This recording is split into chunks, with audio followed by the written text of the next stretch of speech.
1962 के युद्ध से लेकर गलवान के संघर्ष तक भारत और चीन एक लंबी पर एक असहज कर देने वाली राह पर चले हैं। प्राचीन कूटनीति और आधुनिक तनावों की छाया में एक यात्रा एशिया के शक्ति संतुलन को नया रूप दे सकती है। अब जब डॉक्टर एस जयशंकर बीजिंग की यात्रा पर हैं, तो दुनिया का ध्यान इस पर लगा हुआ है। ये सिर्फ एक डिप्लोमेटिक ट्रिप नहीं है, ये एक हाई स्टेक जियोपॉलिटिकल मूव भी है। क्या ये यात्रा एक नया अध्याय साबित होगी या सिर्फ एक और कूटनीतिक मोड़? तो इस वीडियो में जानते हैं इंडिया के foreign minister doctor S Jaishankar की चाइना विजिट के बारे में। दरअसल चीन में 15 जुलाई को SCO council of foreign ministers की मीटिंग तियानजिन में होनी है, जिसको लेकर इंडिया के foreign minister doctor S Jaishankar China की विजिट पर हैं। इंडियन आर्मी और पीएलए के बीच 2020 मई में गलवान वैली क्लैश जो हुआ था, उसके बाद से इंडिया के फॉरेन मिनिस्टर की चाइना में ये पहली विजिट है। इस विजिट का मुख्य एजेंडा तो शंघाई कोऑपरेशन ऑर्गेनाइजेशन के फॉरेन मिनिस्टर्स की मीटिंग तो है ही, लेकिन इसके अलावा इंडिया और चाइना के बीच बायलैटरल टॉक्स भी होंगी, जिसका लक्ष्य होगा कि किस तरीके से दोनों देशों के बीच जो टेंशन है उसको कम किया जा सके।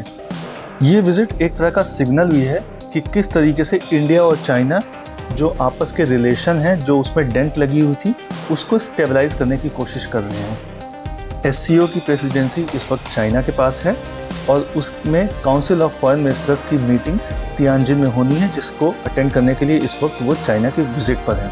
एस जयशंकर ने बीजिंग पहुंचते ही चाइना के वाइस प्रेसिडेंट हान जेंग से मुलाकात की। इस मुलाकात में उन्होंने चाइना की जो एससीओ प्रेसिडेंसी है उसमें इंडिया की तरफ से सपोर्ट का आश्वासन दिया। उन्होंने इंडिया और चाइना के बीच जो बायलैटरल रिलेशन है उनमें जो इम्प्रूवमेंट आई है उस पर भी बात की। दरअसल पिछले साल जो ब्रिक्स समिट रशिया के कजान में हुई थी, उस दौरान इंडिया के प्राइम मिनिस्टर नरेंद्र मोदी और चाइना के प्रेसिडेंट शी जिनपिंग की मुलाकात हुई थी, जिसके बाद इंडिया और चाइना के रिलेशन थोड़े बेहतर होने शुरू हुए थे। इसके अलावा जो बॉर्डर टॉक्स थी जो कि रुक गई थी गलवान क्लैश के बाद, उन्हें भी स्टार्ट किया गया था। इसके अलावा इंडिया और चाइना के बॉर्डर पर जो डिसएंगेजमेंट का प्रोसेस था उसे शुरू किया गया था। इस बात को लेकर सहमति बनी थी कि धीरे धीरे वहाँ पर दोनों सेनाएं जो हैवी डिप्लॉयमेंट कर रखी हैं उसे धीरे धीरे कम करेंगी। इसके अलावा एलएसी पर कुछ ऐसे पॉइंट्स थे जहाँ पर दोबारा से पेट्रोलिंग शुरू की गई थी दोनों देशों के द्वारा।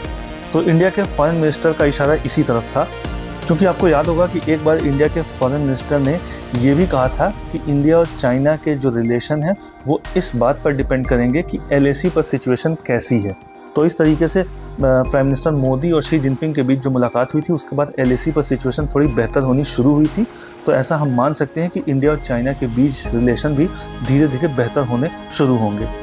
कम से कम ये एक शुरुआत तो है ही। उन्होंने आगे भी कहा कि उनकी जो ये विजिट है चाइना की, इस विजिट के दौरान भी उनकी कोशिश रहेगी कि ये जो पॉजिटिव ट्रैजेक्टरी है ये मेंटेन रहे, यानी कि इंडिया और चाइना के बीच जो रिलेशन धीरे धीरे बेहतर हो रहे हैं वो और भी बेहतर हों इस विजिट के दौरान। इंडिया और चाइना के बीच जो रिलेशन है वो बेहतर हो रहे हैं, इसका एक बहुत बड़ा एग्जाम्पल है कैलाश मानसरोवर यात्रा। दरअसल कैलाश मानसरोवर यात्रा को दोबारा से बहाल किया गया है।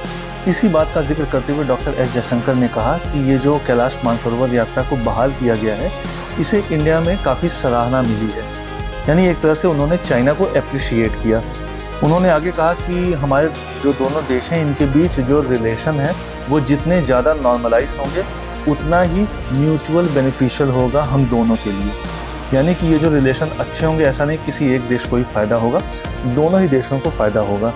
एस जयशंकर ने आगे ये भी कहा कि आज जब हम मिल रहे हैं, यानी कि डॉक्टर एस जयशंकर और चाइना के जो वाइस प्रेसिडेंट हैं उनके बीच ये जो मुलाकात हो रही है, इस वक्त दुनिया की जो इंटरनेशनल सिचुएशन है वो बहुत ही ज़्यादा कॉम्प्लेक्स हो रखी है। उनका इशारा बेसिकली हो रहे दुनिया भर में जो कॉन्फ्लिक्ट्स हैं उनकी तरफ था कि किस तरीके से पूरी दुनिया में टेंशन बनी हुई है, स्पेशली मिडिल ईस्ट। ऐसे में पड़ोसी देश होने के नाते और दुनिया की मेजर इकोनॉमी होने के नाते इंडिया और चाइना के बीच व्यूज़ और पर्सपेक्टिव का ओपन एक्सचेंज बहुत ही इम्पॉर्टेंट है। डॉक्टर एस जयशंकर के पहले इंडिया के डिफेंस मिनिस्टर राजनाथ सिंह भी चाइना के विजिट पर थे। वो एससीओ के डिफेंस मिनिस्टर्स की मीटिंग में पार्टिसिपेट करने के लिए चाइना की विजिट पर थे। उसके बाद एनएसए अजित डोभाल भी चाइना के विजिट पर गए थे। तो इस तरीके से आप देख सकते हैं कि पिछले 6-8 महीनों में इंडिया और चाइना के बीच इंगेजमेंट्स काफ़ी बढ़े हैं। और ये किन्हीं भी दो देशों के बीच रिलेशन में बेहतरी को लेकर एक पॉजिटिव साइन के रूप में देखा जाता है कि उनके टॉप लीडर्स एक दूसरे से रेगुलरली मिल रहे हैं। इंडिया के एक्सटर्नल अफेयर्स मिनिस्टर इस विजिट के दौरान चाइना के फॉरेन मिनिस्टर वांग यी से भी मुलाकात करेंगे। इसके पहले इन दोनों फॉरेन मिनिस्टर्स के बीच फरवरी 2025 में मीटिंग हुई थी। दरअसल साउथ अफ्रीका के जोहान्सबर्ग में G20 की मीटिंग होनी थी, जिसके साइडलाइन में दोनों ही फॉरेन मिनिस्टर्स के बीच ये मुलाकात हुई थी। तब भी दोनों ने म्यूचुअल ट्रस्ट और सपोर्ट की बात की थी। यही नहीं, नेक्स्ट मंथ चाइना के फॉरेन मिनिस्टर वांग यी की इंडिया में विजिट भी एक्सपेक्टेड है, जहां वो इंडिया के national security adviser Ajit Doval से मुलाकात करेंगे। और ये मीटिंग बहुत ही इम्पॉर्टेंट होगी, क्योंकि इंडिया और चाइना के बीच जो बाउंड्री डिस्प्यूट है वो बहुत ही पुराना है, और इसी डिस्प्यूट को रिजॉल्व करने के लिए एक स्पेशल रिप्रेजेंटेटिव मैकेनिज्म बनाया गया है। इसी मैकेनिज्म के पार्ट के रूप में ये डायलॉग इंडिया में प्लान्ड है, जिसका पार्ट चाइना के फॉरेन मिनिस्टर वांग यी और इंडिया के national security adviser Ajit Doval हैं। तो इस तरीके से इंडिया और चाइना के जो रिलेशन है वो 2020 के आसपास काफ़ी ख़राब हो गए थे, जिसके बाद इंडिया और चाइना के बीच लगभग 4 से 5 साल तक कोई संवाद नहीं हुआ। अब जबकि दोबारा से सीरीज़ ऑफ मीटिंग्स हो रही हैं इंडिया और चाइना के बीच, ऐसे में इंडिया और चाइना के बीच सब कुछ ठीक हो जाना, बिल्कुल ऐसी उम्मीद करना तो बेमानी होगा, लेकिन दोनों देशों के बीच संबंध पहले से बेहतर होंगे, इसकी उम्मीद की जा सकती है। डॉक्टर एस जयशंकर की ऑनगोइंग चाइना विजिट पर हम और भी वीडियोस लेकर आते रहेंगे। इस पूरे इशू पे कोई नई अपडेट या फिर इम्प्रूवमेंट होती है तो उस पर हम वीडियोस लेकर आएंगे।